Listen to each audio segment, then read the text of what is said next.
Olá, tudo bem? Quando você apresenta um trabalho, seja ele escolar, acadêmico ou técnico, ou quando você está conversando com alguém sobre determinados assuntos, você fundamenta as suas ideias e teses em quem ou em que?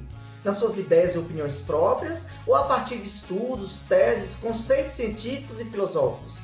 Você se vê como parte do senso comum ou do senso crítico? É sobre isso que nós vamos refletir hoje. Eu sou Adriano Cruz, seja muito bem-vindo, seja muito bem-vindo ao meu canal. Aproveite, se inscreva, clique no sininho para receber as nossas novidades. Dá um like aí, que o seu like é muito importante para o crescimento do meu canal. Hoje nós vamos refletir sobre conhecimentos científicos, filosóficos e sobre aquilo que faz parte do senso comum.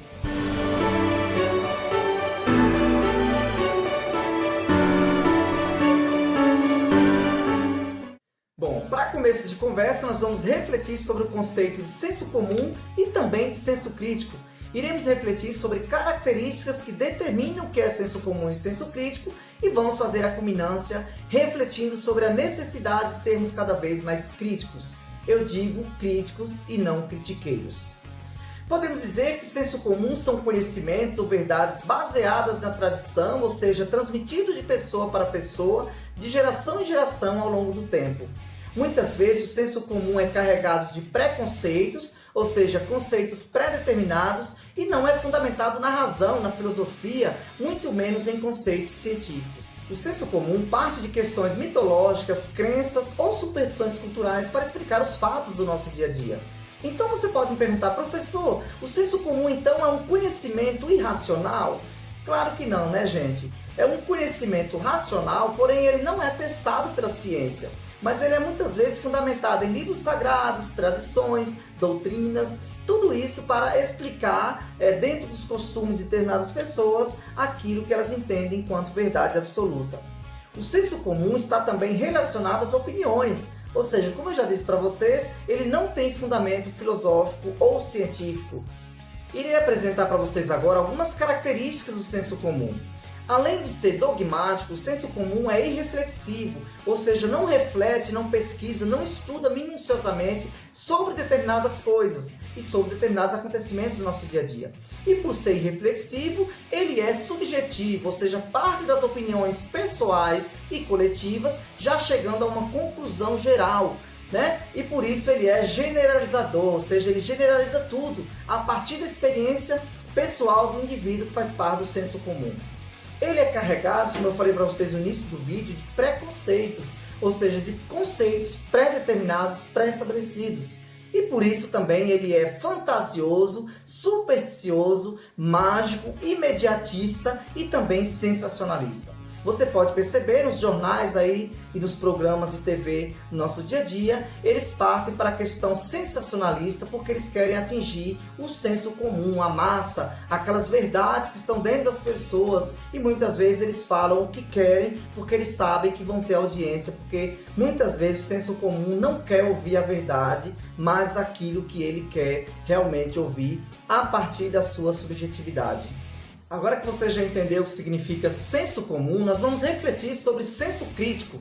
Como dizia Sócrates, significa ver o mundo como se nunca tivéssemos visto antes. Tomar distância de nossas crenças, preconceitos, ou seja, conceitos pré-estabelecidos, para interrogar as causas e o sentido para cada situação. Senso crítico significa buscar a causa das coisas, dos fatos, comportamento humano, buscar o sentido da ética, da moral, dos valores, crenças e principalmente sobre o que nós somos. A atitude crítica, dizia Sócrates, nasce do espanto, da curiosidade, da nossa capacidade de julgar, discernir, examinar, avaliar minuciosamente e decidir corretamente.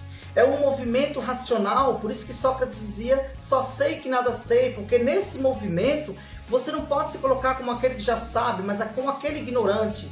Pois, segundo Sócrates, a maior ignorância do homem é não saber que não sabe. E por isso nós devemos se colocar no lugar de quem não sabe de nada para nos abrirmos cada vez mais ao conhecimento. Agora eu irei apresentar para vocês algumas características do senso crítico. Ao contrário do senso comum, que vem carregado de preconceitos, o senso crítico descarta qualquer tipo de preconceito ou pré-julgamento. Tudo aquilo que está determinado, tudo aquilo que já tem uma resposta pronta, o senso crítico rejeita literalmente. Ele interroga quais são as ideias, a verdade dos fatos, ele é um movimento racional, ele é objetivo, ele não parte da experiência particular para o geral, mas somente a partir de pesquisas, estudos, de conceitos gerais, ele pode chegar a uma conclusão particular. O senso crítico, por sua vez, é investigativo, é libertador, ou seja, não se prende a qualquer preconceito e não se prende a qualquer autodeterminação, e por isso ele é autocrítico, critica o próprio ser, ou seja, faz uma autoavaliação do ser em si e critica também, avalia as questões que estão à nossa volta e busca entender as causas dos fatos e não os efeitos das coisas. Então é muito importante sabermos discernir que o senso crítico ele vem carregado não de preconceitos, mas ele só chega a um conceito determinado a partir de pesquisas, não a partir de opiniões, mas a partir dos fatos, a partir daquilo que foi pesquisado, daquilo que foi analisado, daquilo que foi investigado minuciosamente e principalmente daquilo que foi refletido, sabendo que nós podemos refletir o próprio pensamento em si e a partir da autorreflexão, da reflexão do próprio pensamento, chegarmos a um conceito verdadeiramente crítico. Agora vem aquela pergunta que não quer se calar. Podemos desprezar totalmente o senso comum? Obviamente não, né, gente? Por quê? A filosofia, gente, quando ela surge, ela vem com uma tentativa de superação do senso comum, da mitologia, e a partir de uma percepção mais crítica e investigativa. Só que os filósofos perceberam uma coisa, que o homem não pode viver sem a mitologia, o homem não pode viver sem a tradição, sem os hábitos, sem os costumes, sem as culturas, as crenças. Isso é parte da nossa existência, é parte da vida humana e por isso não podemos descartar a mitologia. Para entendermos mais sobre isso, você deve compreender que mitologia não significa mentiras, mas que são formas simbólicas, alegóricas, de contar fatos verídicos ou não, passados de geração em geração, a partir de pessoas que usam da mitologia para explicar coisas que muitas vezes nós não temos explicações racionais. Um segundo ponto é que nós podemos utilizar do senso comum para explicar o senso crítico, ou seja, como um ponto de partida para chegarmos ao conhecimento filosófico e científico. Então nós não podemos desprezar o senso comum.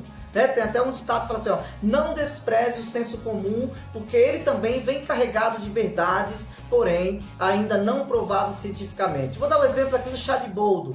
Quando você está com dor no estômago, automaticamente o senso comum já pensa, toma um chá de boldo que melhora. Nós sabemos que um chá, para que ele seja eficaz para uma pessoa, vai depender do organismo, da situação, do problema que a pessoa está sentindo, e não qualquer problema no estômago já dá um chá de boldo. Todavia, foi pesquisado, a ciência vem pesquisando a questão do boldo e chega-se à conclusão de que o boldo realmente é eficaz para alguns problemas, algumas questões relacionadas ao estômago, ao organismo do ser humano. Então, o senso comum ele vem carregado de mitologias, de crenças, como eu falei para vocês no início do vídeo, mas ele pode ser sim usado como ponto de partida para a investigação filosófica e científica e ele não pode de forma alguma ser desprezado. Portanto, na hora que você for apresentar um trabalho, seja na escola, na faculdade ou no curso técnico, procure utilizar de pensadores, de conceitos filosóficos, históricos, sociológicos e principalmente científicos. Em um diálogo com outras pessoas sobre determinados assuntos, é importante que você tenha o discernimento de pensar, de questionar. Essa conversa tem um teor filosófico, sociológico, histórico, ou essa conversa é algo do dia a dia que envolve as opiniões? É importante, gente, para não ficar também argumentando filosoficamente ou cientificamente em um assunto do dia a dia com colegas, porque você vai ficar um pouco chatinho. Isso é verdade. Então, o mesmo acontece quando você está em uma faculdade, em um curso técnico ou na escola, tentando falar e argumentar a partir das suas opiniões. Não pode de forma alguma. E por isso, repito, é importante o discernimento, de se questionar. Estou aqui em uma conversa voltada às opiniões, ao senso comum, ou voltada ao senso crítico, fundamentada com autores ou com pesquisas científicas e filosóficas. Um cheiro no coração de vocês e até o próximo vídeo.